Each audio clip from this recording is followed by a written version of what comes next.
It's here. 26.1. I don't know if you're wondering like what's going on, but the whole point behind this video is to kind of lay the expectation of what tomorrow is going to be like, explain the workout, explain how to best prepare yourself to do well, and then what you might find the gym like when you get there tomorrow. So just kind of lay the land for tomorrow. Reminder, it's open gym. I would recommend if you plan on going at 9 a.m., showing up about a half hour before that to kind of get yourself warmed up because it's going to be more open gym format. So get in early enough to get yourself ready. If you need more than 30 minutes, take more than 30 minutes. Great news about tomorrow. There's no classes. It's open gym, so take as much time as you need to get ready. But plan on getting there at least a half hour before you want to go because we're going to be running heats in this workout. We're only going to be able to put through somewhere between 6 and 10 athletes at a time, depending on judges and space. So just prepare yourself ahead of time for what you might run into in terms of schedule. Give yourself a good hour to be there like any other day at the gym. But again, I would try to get there 30 minutes before you want to do the workout. So in case you didn't see it, today was announced at 3 p.m. Eastern Standard Time. 26.1, 4-time with a 12-minute cap. It's going to start with 20 wall balls at the normal prescription of 20 pounds for the men, 14 pounds for women, to a 10 or 9-foot target, which remember on our targets is above that little silver bolt at the bottom of the circle.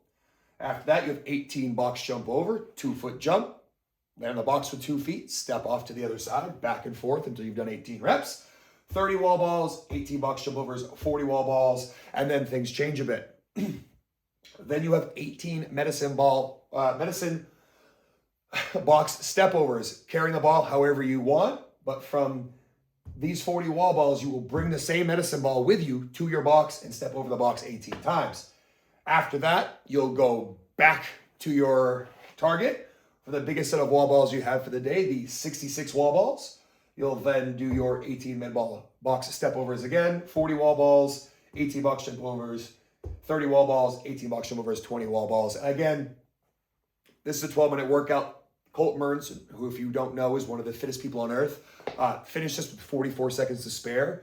And 2 out of the 4 top 10 males in the world only finished the workout. So the 2 didn't even finish the workout. So what I want to have you guys all think about in this workout is do your best, push super hard, but being smart about how hard you push and when will actually help you demonstrate your fitness more appropriately. Because, you know, when it comes to what we do at the gym, the first step is kind of learning how things go, then doing them repeatedly the right way, and then learning how to push yourself. And part of learning how to push yourself is pacing. So we'll talk about that in a minute. Some notes on this workout. There are 3 different levels.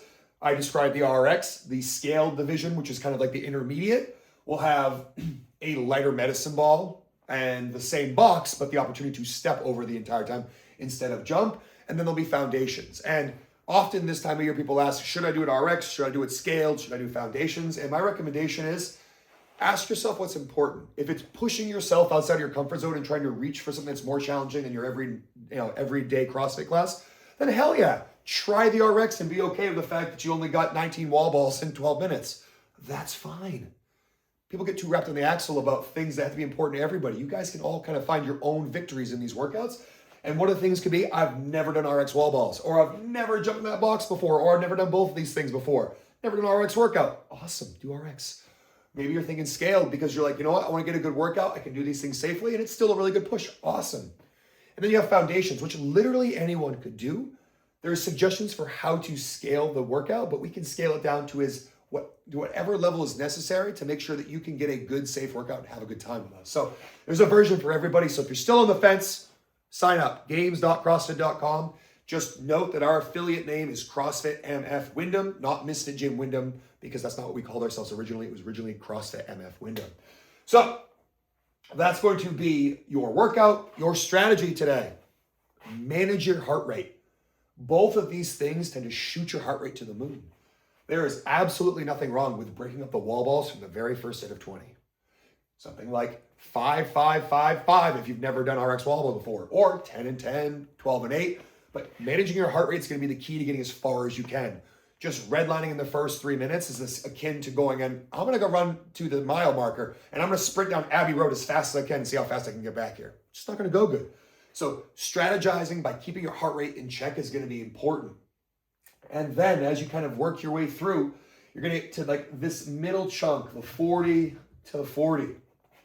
Most of us are going to find ourselves in this section of the workout, either just before the step overs, in the middle of those 66 wall balls or back on the step overs, trying to get back to the wall balls one more time. This movement here and this movement here are your two tiebreakers. So essentially, if you know you're not going to finish the workout, which most of us want, if we're getting close to the end of the workout, we want to race to this stage of the workout because it's a tiebreaker against our fellow competitors, which are just any CrossFitter in the world or your buddy at the gym.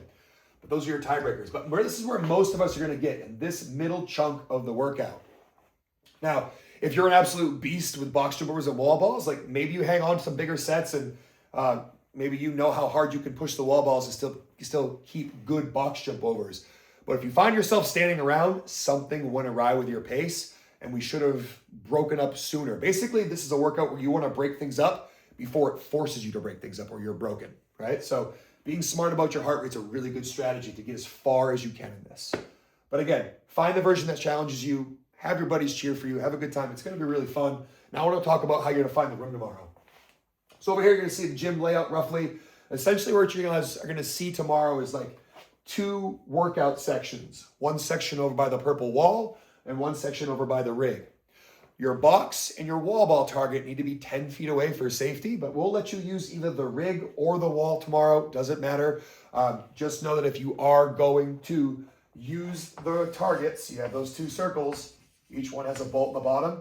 The middle of your wall ball needs to go above that line. And then if you're over on the purple wall, there'll be tape stripes. One at 10 feet, one at 9 feet, one at 8 feet.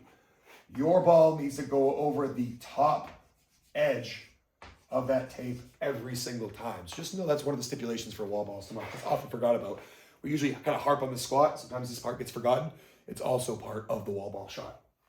So when you get in, you'll notice kind of 2 sections for working out. Depending on how people are there, how many judges we have, will determine how many athletes can go at once because every athlete will need a judge / rep counter for them. So I'll be on either side, and then down the middle is going to be your cheer section / hangout section. So maybe we pull the extra boxes there, we pull the benches out. You sit there and have some, yuck it up with your buddies and kind of make sure that it's kind of safed up. We'll likely take out caution tape and kind of make a cheer section through the middle of the gym, which can also allow people to pass easily through the bathroom. That's going to be where you guys can hang out. It's not the cubbies or just kind of in the rig out of the way. As long as you're not bothering someone's workout, you don't want. The 2 corners of the gym, the back corners, the annexes, that's going to be where your warm-up is. There's targets back there. There are medicine balls back there. There are going to be machines back there. There will be boxes in both sections. That's where you're going to warm up for your workout. And again, I'd recommend being there about a half hour before you want to try and do the workout. But that's kind of our plan for the workout setup for tomorrow.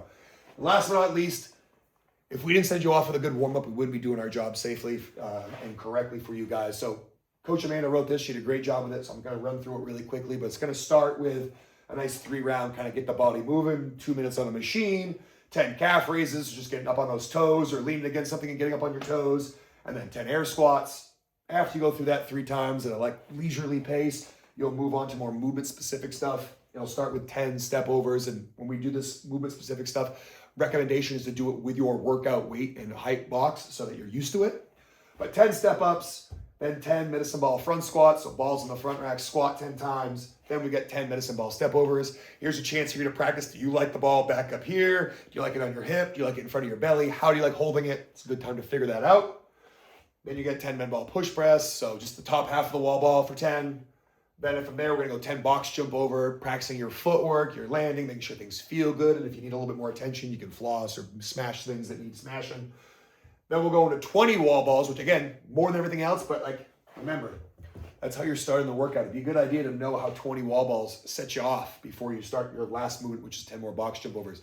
So you can figure out, hey, does my warm-up tell me a little bit about how this is gonna go? Good chance it will, and it might inform a better pacing strategy when you get into the workout. Then last but not least, you have a 2 to 3 round primer, somewhere between 5 and 10 minutes before you go. It's really important you get your heart rate super high so that it doesn't happen in the first 2 minutes of the workout. You get slapped in the face.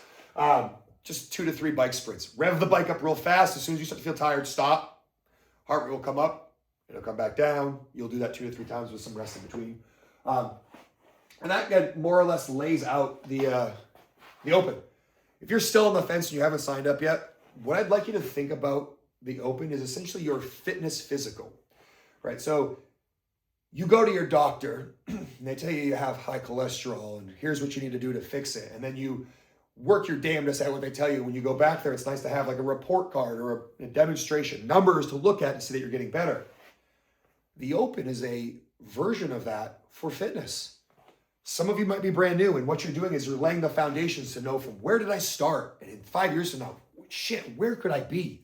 Or you've been a seasoned member for a long time, and maybe you're in a season of life that like, hey, shit, I used to go 5 days a week to this gym, and now I'm lucky if I get 2 days a week. Let's see how much fitness I've hung on to, because one of the goals with fitness is keeping it for as long as in your life as possible. And it'd be nice to know, like, all right, oh shit, I was, 60th percentile, and this year I finished 30th percentile. I let that slide too much. I need to get back in the gym and try to make that more of a priority. Or, guess what? I picked up this new job, and I come to the gym half as much. I didn't really lose that much. I guess intensity is really working. So all it allows you to do is to see where you are so you can make adjustments in the future. CrossFit is all about objective, measurable, observable, repeatable data. If our fitness percentile goes from 90 to 93, the 3% might feel a bit subjective, but we have an objective number relative to your cohort of all CrossFit in the world. This pool is only getting bigger and bigger. You moved up 3% in the world. That means you're closer to the absolute tip of the spear. And as we remember, we've got that continuum. That means you're getting closer to the fit side of that continuum. And that's where all that good shit happens, where if some bad things happen to you, you've got a buffer against getting sick. So again, that was quick, a little bit nerdy, but if you're still on the fence, sign up. You won't regret it. The same way you won't regret doing that 5K or going on that blind date. It's one of those things that's scary, but once you do it, you realize it's not that big a deal and you actually had a good time and you are looking forward to it next year. Thanks for watching, guys. Good luck tomorrow. I'll see you out there.